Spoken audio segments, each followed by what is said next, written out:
I'm Christine, and this is my channel, Christine Sews a Lot. Welcome to Friday Sews. Friday Sews was created by Jen from Today in Jen's Sewing Room as a way of bringing the sewing community together. You can search in the YouTube search bar for Friday Sews and be introduced to all kinds of wonderful creators. The format Friday Sews is to talk about what you've been working on for the past week, what your upcoming plans are, a little bit about life so we can get to know each other, and sometimes there's a bonus question thrown in just as a way of starting a conversation. And we have one of those today, so if you stick around, we'll get to that. Before I talk about what I'm wearing and what I've been making, I want to thank all of you who have recently subscribed, and especially those of you who keep coming back week after week. I am 15 subscribers away from 1,000 subscribers, and I have been teasing out over the last few weeks what my plans are for a giveaway when I reach the 1,000 subscriber mark, and I'm going to go ahead and let you know what that is going to be. This is not a sponsored giveaway. I will be purchasing it with my own money. But since I have people who subscribe who are all over the world, I wanted to give a fabric voucher from an independent shop that shipped internationally. So I'm going to be purchasing a $50 voucher from Beyond the Pink Door, and that is what the giveaway prize is. When I hit 1,000 subscribers, I will announce the details, but that should be coming soon, so look forward to it. So on to our regular formatted program. I'm going to talk about what I've been working on this past week. If you've been following me, then you will know that my 2022 goal is to really work on fit. And this Nikko top has been something I have been toiling. This is my third version, and this is also on my Make 9 list, and I am so much happier with the fit of version number 3 than my first version. So let me tell you about the adjustments I made. My first mistake in the first garment was I cut out a size too large.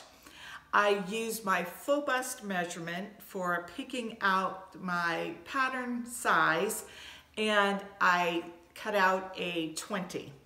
I was afraid that the garment would be too clinging because it is a very fitted top, and I erred on the side of going larger, and err is the right word. What I'm learning is that if I don't create the proper size to begin with, I'm just not going to get a good fit. You've got to go with the right size. And I'm talking to myself. So in version 2, I sized down to an 18 all the way until the waist, and then I graded out to a 20 over the belly and the hips. And I was happier, definitely much happier with version 2 than with version 1. And I'll link up above to the video where I talked about my second version. But I could barely get the neck opening over my head and all of this hair. So for this final version, what I did was I sewed a 20 for the neckband and for the opening, and it's very comfortable. The most important aspect of this is the neck opening, so that I could get it over my head and that it wouldn't be too much pressure across my throat. So I'm very happy with going to a 20. Then the rest I sewed an 18 until I got to my waist, and from the waist I graded out to a 20 so that it would not cling to my body but would still be form-fitting. which was what I wanted. I didn't want it to be baggy and oversized, but I didn't want it to cling and show lumps and bumps. Other adjustment I made was I did a full bust adjustment to give the girls a little more room and to get a better fit through here. So I used Jenny Rushmore's tutorial in her book Ahead of the Curve for doing a knit full bust adjustment, and let me show you how I did that. I'm going to link to Whitney from Tomcat Stitchery's tutorial, where she gives you an up close and visual for doing this. But let me just show you on my pattern piece. I added an inch in length to the front of the pattern, and you bubble out. Let me see if you can see this, along the side by about 2 centimeters, I believe, and you just draw a curve to make, I don't know if it's a technical term, but both Whitney and Jenny had referred to it as bubbling out. And you ease this extra length from the front to the back. So you don't make any adjustments to the back, you're only making an adjustment to the front. One thing I will say when I did my full bust adjustment, this fabric that I chose has very little vertical stretch. So it may not be the best fabric choice. I do love this and I'm gonna get a lot of wear out of it. But when it came to easing in the front and the back, it was a struggle to ease it in, and I didn't get quite a proper easing, but I'm gonna call it good enough. And I don't feel like it's a settling good enough. I feel like it's good. I'm good with this top. So I'm gonna get a lot of wear out of this top. Today I'm wearing it, I have it tucked out, untucked I guess, not tucked out. I have it untucked so you can see the length of it. This is where I wanted my top to fall so that if I tucked it into a pair of jeans, it wouldn't pop out easily, but it wouldn't be so long as to create bulk when it is tucked in. I think I'm gonna get a lot of wear out of this tucked in, untucked, and in particular, I plan on wearing this under my Clio pinafore. I was wanting something like this garment that was form-fitting so that when I wore a pinafore, that this jersey wouldn't be pulling out and billowing up near the opening. I've found with other tops, when I've worn them under the pinafore, I'm constantly putting my hands in the sides of the pinafore to push the blouse down, and that's not a nice look to constantly be putting your hands in your dress. I put the Nikko top on my Make 9 list because I definitely need to have a few of these added to my wardrobe, and I'm happy with the result.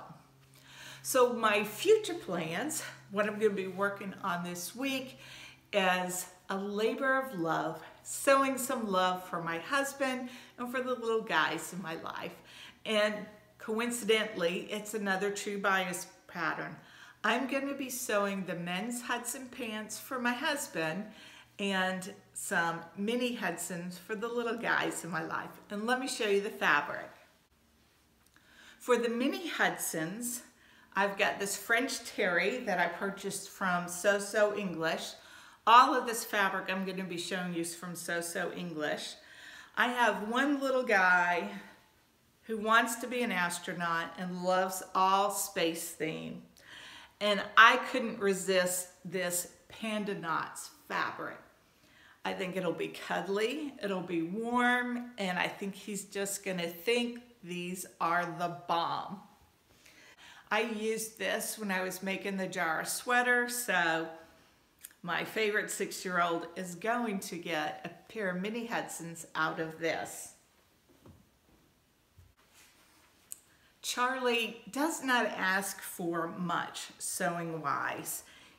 I have done mending for him on request, and anything he asks me to mend, if I am capable of mending, I will do it for him because he puts up with a lot of sewing nonsense, a lot of sewing talk. This dining room table, you're getting a rare view of it not covered by cutting boards in a project.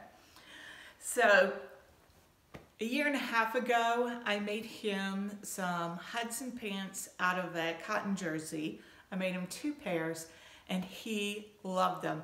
He wears them on rotation every night to sleep in.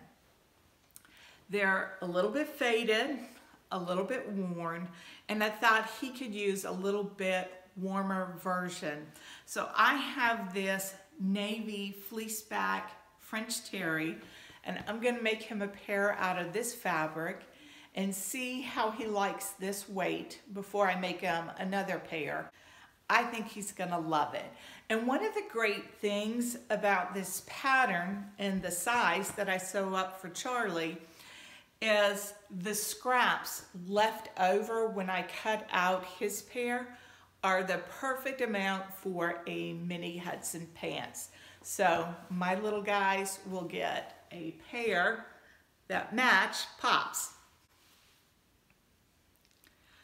Today's topic of conversation is, what is your favorite pattern?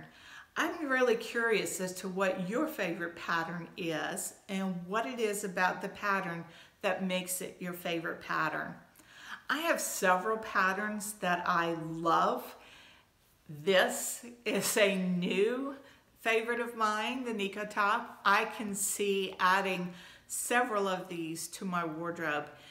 The Jarrah sweater is also a new favorite of mine. I've made 3 versions, 2 final versions, and 1 was a toile.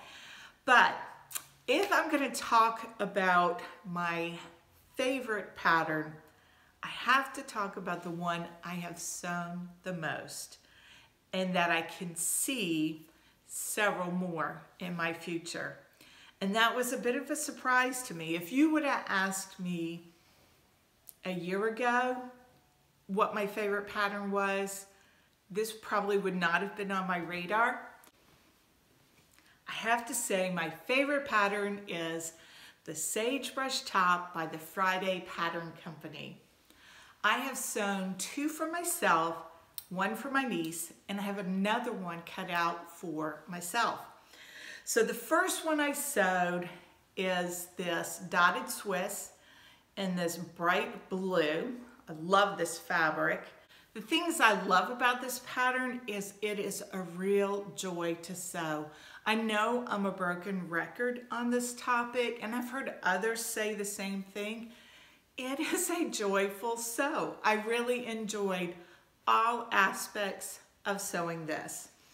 The ruffle across the front hits right in the right place. I was concerned about 2 things about this pattern when I first saw it. I was concerned that the sleeves would be too puffy and that the ruffle would look awkward across a large chest. And I was wrong on both points. The ruffle is strategically placed and there's some gentle gathers underneath. I don't know if you can see them in this fabric, but there's some gentle gathering here. And style-wise, I just love this. It has a nice, deep, chunky hem. It's intended to be a little bit cropped. I made my second version with the same pattern pieces, and I just did a more narrow hem. Now this second version I did in a cotton lawn, so the drape is different on the sleeves than the first version. I have a third version for myself cut out in rayon. It'll be a drapier sleeve, and I'm really looking forward to getting that sewn up. I think after the Hudson pants, that may be my next make. I made a version for my niece Caroline, and I'm going to insert a photo of her modeling this top. And I did hers in a cotton and steel rayon, and oh my goodness, it is so lovely. It is so pretty. It's a little bit different especially if you're not part of the sewing community. I know that those of us who binge watch sewing videos will be like, yeah, everybody's wearing the Sagebrush top, or everybody's wearing, I have on the Brumby skirt by Megan Nielsen. So some of these patterns we see frequently because we see all our YouTube sewing friends wearing them, but out in the world, they're a little bit rare. And my niece was so delighted to receive hers. And it's not like we're going to be twinning every day wearing the same top. And I think I might be making another one for another niece. So that's the Sagebrush top by Friday Pattern Company. I love it. What are the patterns that you are loving on, and why do you love them? Let us know in the comments below. Thank you so much for joining me. If you've liked this video, I'd appreciate it if you would like and hit the subscribe button. I have some other videos that I'm going to link to in the end cards that I think you might enjoy. Until next time, I hope you have a joyful week and that you find the good in all things, especially